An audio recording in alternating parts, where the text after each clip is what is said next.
Number 6.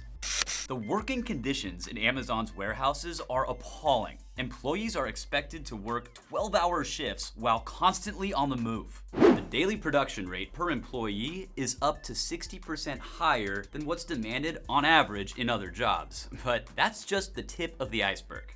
Amazon has a scoring system, and if an employee deviates from the company's demands, points are docked, which can lead to termination. Even if the worker isn't to blame, like let's say that the packages aren't labeled correctly or their scanners aren't working, they're still penalized. During their breaks, the supervisors inform the workers if they're falling behind, and a warning is issued. It's been theorized that the productivity numbers set by the company are actually unobtainable for employees. This is done in order to keep workers constantly on their toes. They think that they're falling behind, so they work harder to avoid punishment. This strategy is known as managing by stress. It's a wildly inhumane way of treating your workers. Here are some atrocious anecdotes from former Amazon employees. Let's go rapid fire. One US worker described an awful smell coming from the warehouse trash cans. They said that coworkers would urinate in them for fear of missing their productivity targets because it takes too long to go to the bathroom. In June 2011, in Allentown, Pennsylvania, the Amazon warehouse there had an air conditioning system breakdown. The temperatures in the warehouse reached 102 degrees, and the employees were told that they had to work through it or they'd be punished. 15 employees collapsed to the ground, and what did Amazon do? It gave them disciplinary points. When an employee is injured in the Amazon warehouse, they're pressured by the company to attribute that injury to a pre-existing condition. And then the company pressures them not to seek external medical treatment. This is so the on-the-job injury won't be tracked by federal regulators. What's worse are Amazon's temporary workers, who typically keep their temp status indefinitely. It's a new underclass of workers, and they're known as the permatemps. These permatemps are denied the rights and privileges of a direct hire employee. Meanwhile, Amazon reaps all the benefits. The company doesn't have direct liability since the permatemps are hired through temp agencies. Amazon isn't responsible for their training or their safety. That's bad enough, but there's more. They also earn lower wages, getting paid up to 14% less than an average employee. Number 5. Shifting over to economics, Amazon eliminates way more jobs than it creates, which is a considerable way that it's damaging our economy. The tactics they've used to put other companies out of business have cost the jobs of thousands of workers.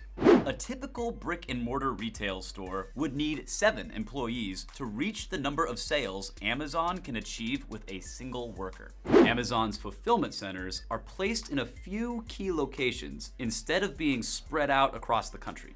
In the days before Amazon, each area had stores and retail shops requiring at least a handful of employees. Now, these stores are becoming obsolete, and their former employees are finding themselves unemployed. This means that there are towns across America where, due to Amazon's presence, jobs have been destroyed that are never coming back. Pop quiz, hotshot.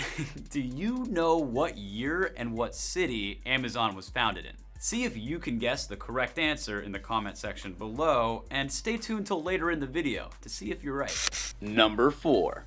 Now let's explore how Amazon is destroying the environment. Amazon claims that their business model is actually helping to save the environment, but that's simply not the case. The company's reasoning is that by delivering several packages without having to return to the warehouse between each order, that they're actually reducing gas emissions. But the truth of the matter is that this is not always the case. When a client subscribes to Amazon Prime or pays extra for faster delivery, their orders go out individually and aren't consolidated with bigger orders. This means that more gas-guzzling trucks are used to supply the demand. Amazon also likes to ignore the amount of cardboard and packaging that gets discarded every single day because of their deliveries. Anyone who's ordered from Amazon knows that even small objects are delivered in large packages, which are promptly thrown away. Additionally, Amazon-owned company Whole Foods uses insulation liners that can't be recycled, making the situation much worse. Since Prime users usually have free delivery with their products, they tend to order items one by one instead of buying in bulk and saving a trip to the store. So this means that each new purchase will include more packaging plus an extra trip by the truck to the address. That increases air pollution and street congestion. And Amazon's car emissions are far greater in orders with delivery periods that are shorter than a week. But as long as the money keeps pouring in, this giant company doesn't seem to mind. Number 3.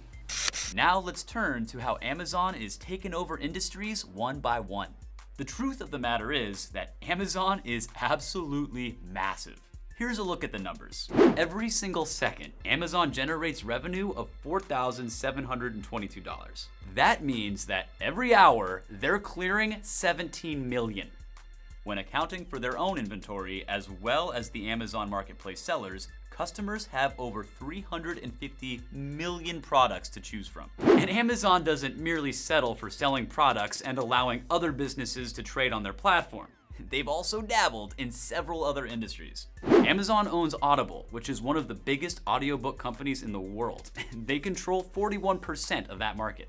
It also competes directly with sites like Etsy after having launched Amazon Handmade. They've stretched their influence into multiple other markets such as fabrics, pre-made meals, and even pharmaceutical products after purchasing PillPack back in 2018. It's hard for buyers to avoid making purchases from this giant company. You may not even know you're buying an Amazon product. In many ways, Amazon seems like an octopus spreading its tentacles all over the market and grabbing as much as it can.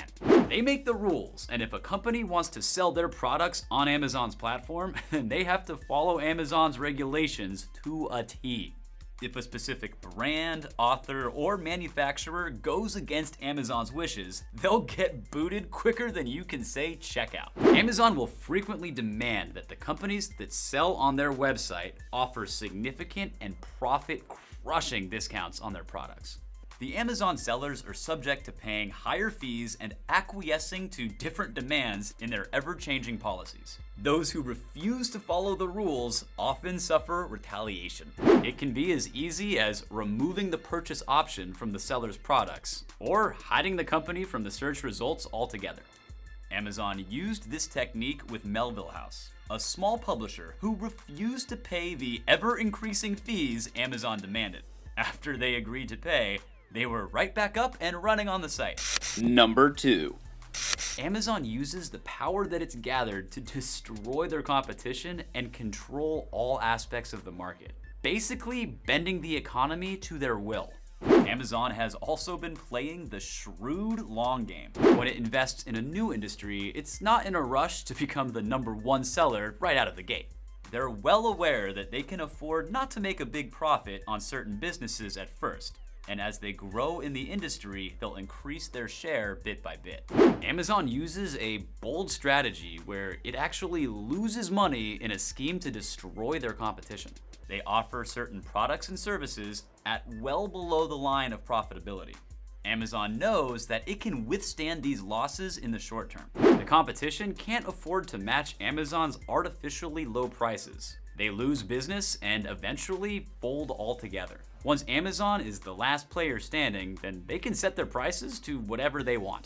It's answer time. So Amazon was founded on July 5th, 1994 in Bellevue, Washington. Fun fact, originally Jeff Bezos, Amazon's founder, called the company Cadabra, but he changed it after his lawyer misheard it and thought the company's name was Cadaver. Worried about the original name turning into a problem for his new website, he immediately changed it, and the rest is history. Number 1. Now let's take a look at how Amazon is weakening our country's local communities. As we've touched on, the closing of regular local shops and higher unemployment rates are consequences of Amazon's business practice. This affects entire communities, the way people live and how they interact with one another. It might not be as salient as their employment policies or their aggressive competitiveness, but still, it's just as dangerous to our economy. Another way that Amazon's business model affects communities is the loss of a significant percentage of local tax revenues. When shops shut down, they naturally stop paying sales tax and property tax. But it goes deeper than that. With high unemployment rates comes an increase in crime and the deterioration of the surrounding area. Though Amazon has a strong presence in all the US, they don't own buildings or land in 20 of the states. Thus, in those states, they don't pay any property tax. This is a problem since Amazon benefits from the use of local roads and the purchases made by citizens who live in these areas who could be instead shopping at local stores. The connection that local shop owners have with their employees, customers, and the community around them is an irreplaceable factor that Amazon eradicates when it destroys small businesses. There are intangible benefits that these kinds of shops bring to local economies, and they're slowly beginning to disappear, especially in small towns. Some studies have shown that a strong presence of well-established family-owned shops tends to reduce the crime rates as well as improve public health in certain areas. Big companies like Walmart have already received backlash from people in small towns because it's easier to determine the negative impact that they might have in their community.